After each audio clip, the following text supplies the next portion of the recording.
কোনটা নিজে শপিং করো, দেখি কোনটা পছন্দ, দেখো কোনটা পছন্দ কোনটা। নমস্কার বন্ধুরা, সবাই কেমন আছেন? আশা করি সবাই খুব খুব খুব ভালো আছেন। সাহেব বিবিয়ান ফ্যামিলির নতুন একটা মিনি ব্লগে আপনাদের সকলকে স্বাগত জানাই। ব্লগে শুরুতেই দেখতে পাচ্ছেন আমি আর সোনামা দুজনেই রেডি, কারণ আজকে আমরা যাচ্ছি শপিং করতে, সাথে করব ডিনার। আজকে আমরা যাচ্ছি স্টার মলে, কারণ হচ্ছে আমাদের আগামী সপ্তাহে রয়েছে একটা ফটোশুট, তার জন্য দেবাশিসের জন্য যাচ্ছি আমরা শপিং করতে, সাথে হচ্ছে সোমনা মায়ের সাথে একটা কোয়ালিটি টাইম স্পেন্ড করতে। চলুন দেরি না করে চলে যাই স্টার মল। চলে এসেছি আমরা স্টার মলে। এখন আমরা যাব কোথায় দেখি। তো আমরা চলে গেছিলাম বাজার কলকাতা। এটা নাকি স্টার মল অনেক দিন করেছে, বাট আমরা জানতাম না। তবে হ্যাঁ, গিয়ে দেখলাম প্রচুর ভ্যারাইটি আছে কালেকশনের, আর হ্যাঁ প্রচুর কিন্তু কম দাম এবং সস্তা।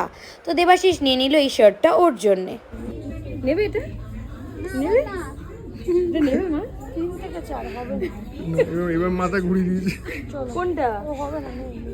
কাকাকে বল, কাকামণি একটু কিনে দেওয়া তো। ওই যে কাকামণিকে বলো কিনে দেবে। এই যে তারপর চলে এলাম রং দে বাসন্তী ধাবায়। এখন আমরা খাবারের অপেক্ষায় বসে আছি। সোনামায়ের খিদে পেয়ে গেছে, আমরা জলদি জলদি অর্ডার দিয়েছি। চট করে অর্ডার করে নিয়েছি dry chilli chicken, crispy chilli baby corn, আমার all time favourite fresh lime soda. বর্দিমায়েরা অর্ডার করেছে স্যুপ, আর বাড়িতে নিয়ে যাব রং দে বাসন্তীর আমার অল টাইম ফেভারিট চিকেন ভর্তা। চলে এলো আমাদের ড্রাই চিলি চিকেন, তারপরে আমার ফ্রেশ লাইম সোডা, বর্দিবাইয়ের চিকেন কোরিয়েন্ডার স্যুপ, তারপরে আবার আমি লাইম সোডায় মজে গেলাম। তারপর এটা চলে এলো ক্রিসপি চিলি বেবি কর্ন। শেষে বাড়িতে চলে এলাম, রাত হয়ে গেছে অনেকটা। অ্যাকচুয়ালি ডিনারের প্ল্যানটা ওখানেই ছিল, কিন্তু বাড়িতে এনেছি কারণ সোনামা গেছিলো সাথে, আর সোনামার খিদেও পেয়ে গেছিলো। তো যাই হোক, আজকের ব্লগটা এখানেই এন্ড করছি। খুব তাড়াতাড়ি দেখা হবে নতুন একটা ব্লগে। তাদের সবাই সুস্থ থাকবেন, ভালো থাকবেন, এবং নতুন হলে কিন্তু সাবস্ক্রাইব করতে মোটেই ভুলবেন না।